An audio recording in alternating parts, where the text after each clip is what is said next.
What's going on, guys? It is September 11th, 2023. I just want to take a minute to thank all the firefighters, first responders, police officers that responded to the World Trade Centers back in 2001. I was a junior in high school then. Very sad time in our country, and my condolences to all the people that lost loved ones that day. Very sad day in our country. So just wanted to first start off by saying that. But I got into a couple calls today. One I want to show you here in particular was it was just a bad capacitor, but it's good to not just stop there. You know, you want to look at other things, and I found some other things on this call that I'm glad I didn't stop at just the run capacitor. So take a look. All right, let's see here. I love it when they leave you a note. HVAC door unlocked, no one home. Come on in. Thanks for coming to fix AC. Yeah, no problem. Well, hopefully I can fix you. Let's go take a look. All right, so we're off here. Let's go ahead and turn this on. The landlord said, the tenant said, the air conditioner or the outdoor unit's not coming on. I just heard the air handler come on. So the air handler's gonna be up there. I don't like the look of how dirty that is, and that a filter is not accessible. Because if a filter is not accessible, the chances are it's gonna be neglected. All right, I just heard it buzz. Chances are it's going to be a capacitor.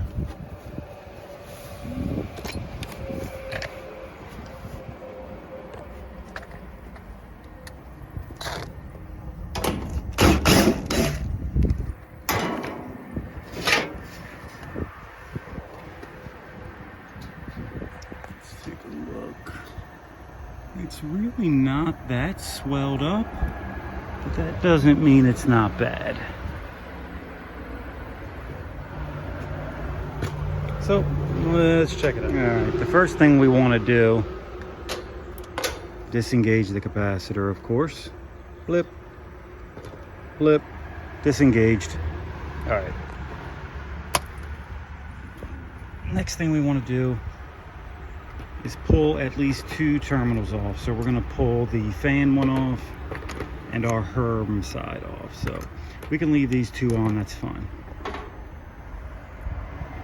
We are set to MFD to read capacitance, and we're gonna go from common to Herm and see what we got.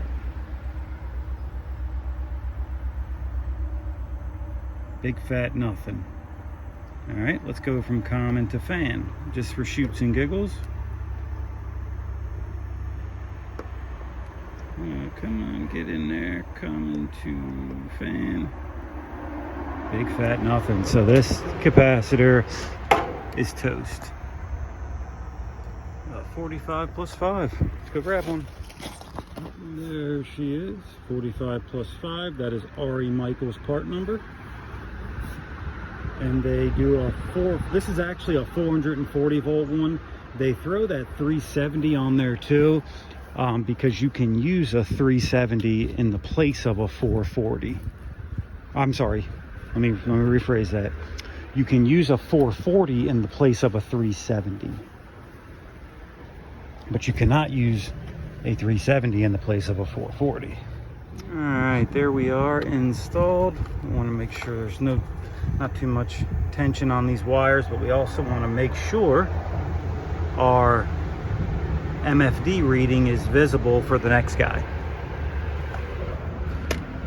All right, let's see if we got air conditioning now.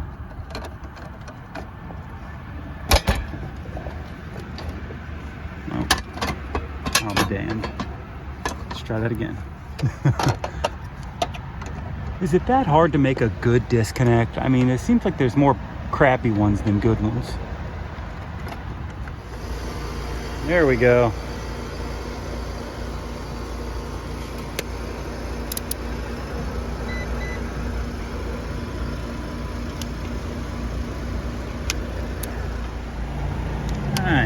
check some amp draws and stuff. This is going to be our fan. Let's find our compressor, which is probably going to be this one.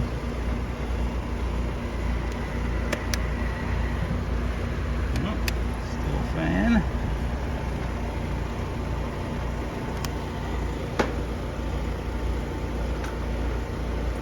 This is our compressor here.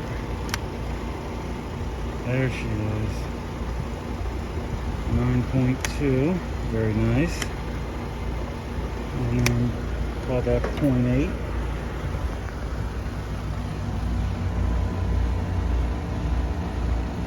Not very cold on the suction line. We'll check that charge here in a minute, but first I want to check the filter. Set up with a ladder here. It's very tempting to just throw a capacitor in and take off, because technically the unit's running now.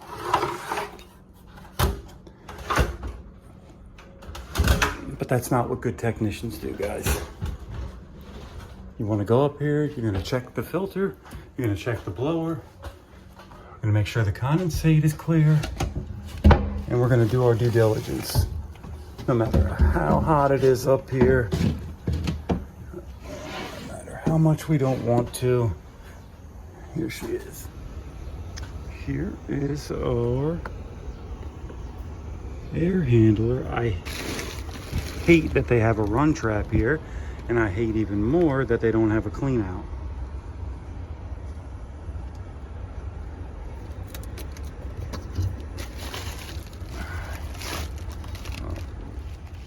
All right, the filter is clean, so I guess that's the first thing they tried when it stopped working.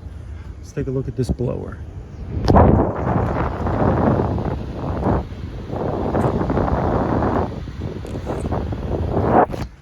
Micro channel coil, I meant. Not horrible. Okay, this is weird.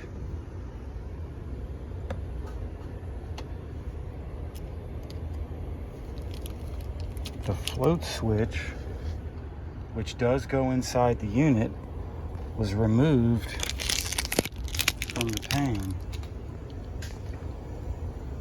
Let's see if it works. Let's have a listen.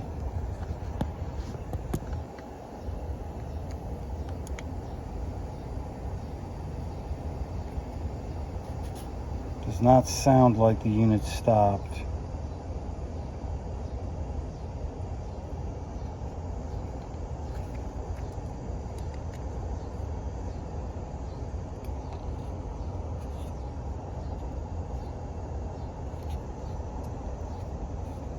We're going to keep this depressed. I'm going to see if this unit cuts off.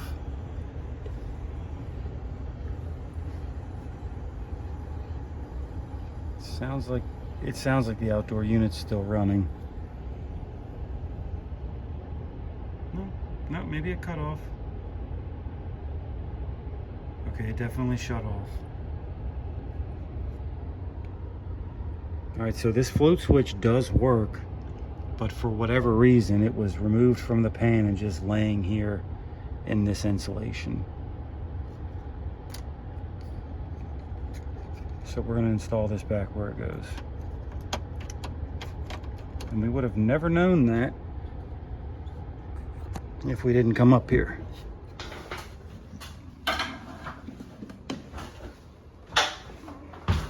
Our thermostat should be in delay now. It's not.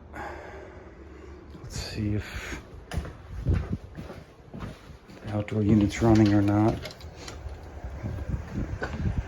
The compressor protection might have just been turned off on the thermostat. It might have just jumped right back into a cooling call, but we do have compressor protection on our outdoor unit, which is off. Good. Okay. Well, we're gonna put that pan switch back the way it goes. Okay, well, as I was trying to reinstall this, it broke. So we're gonna need to replace this. That sucks.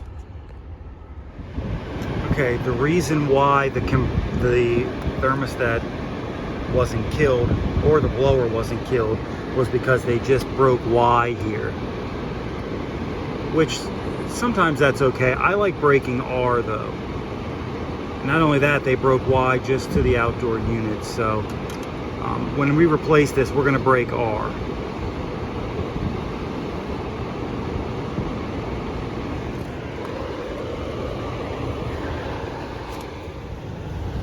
Yeah, this condensate pan's pretty dirty, guys. Pretty dirty indeed. So we're going to try to clean that up. I'm going to take my brush here and try to mix some of this up. Get this pan cleaned up. And we're going to take our vacuum and vacuum it out.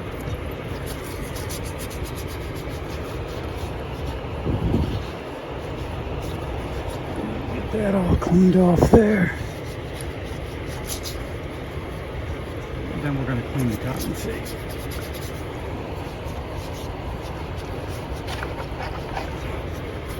Yummy.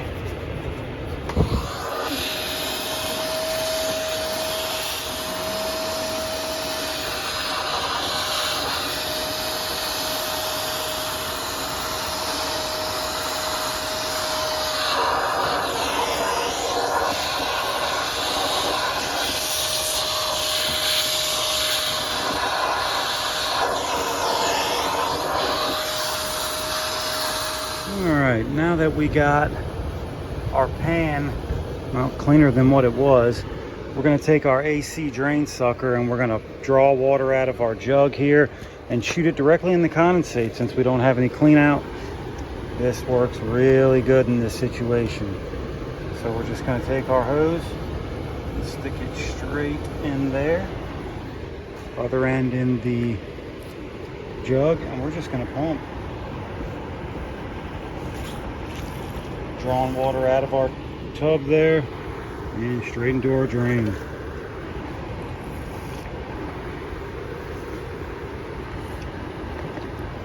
It's easier with two hands, but I'm holding the phone with the other one. I got the unit running, so at least I have some air going up here. If not, it would be a million degrees up here. So we are shooting water just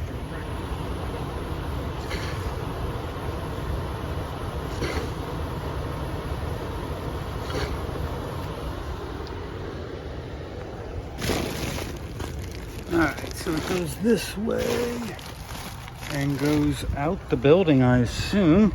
So let's go find it.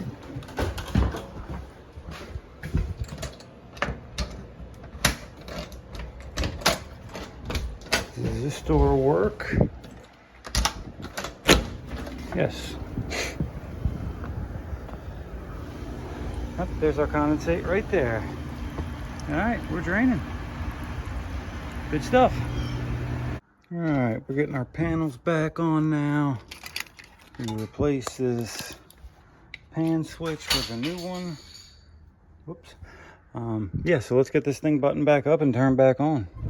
Yeah, guys, that right there is why you don't want to be a capacitor bandit. You know, you throw a cap in, running, grab the suction line, see it's cold, and move on. That's we've all been guilty of that at one point or another.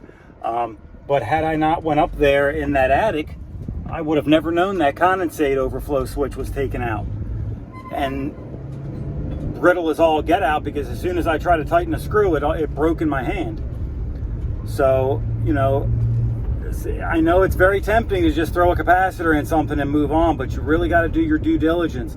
Pop the air handler cover off, clear the drain, you know, check on the coil, check on the filter. You know, it'll save you a call back later, and it'll, you know, build value with your customers. So, you know, it's always good to just, you know, just take a look around at the system. They're paying you to be there. If your company has a minimum, like my company does, we're there. We got to bill them for an hour anyway. So, you know, give them that whole solid hour. You know, you might find more things to sell them. So I ended up selling them a capacitor and a pan overflow switch. So, you know, they get an upgrade to their system, and we get a sale for the company. So it's always good to do stuff like that, guys. So, all right, well, it's going on 5 o'clock now, so I think that was my last call for today. So if you guys don't mind, go ahead and hit that like button and subscribe if you're new here, and I'll catch you guys on the next one.